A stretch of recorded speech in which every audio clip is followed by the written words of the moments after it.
আজকে ঈদের টাইমে দিছিল মাংস, আজকে টাকা নেই।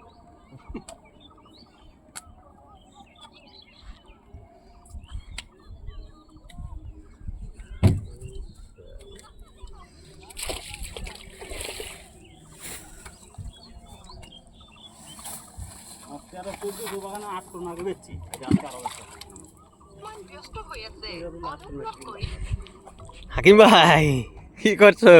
এই জামাতে আগরতলা পরিমল মাল কিনতে আইছে, এই যে তরমুজ নিচ্ছে।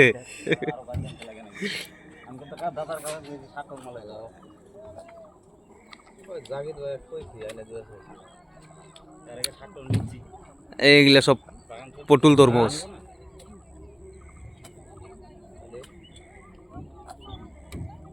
এই যে বর্দারা লোড করতেছে।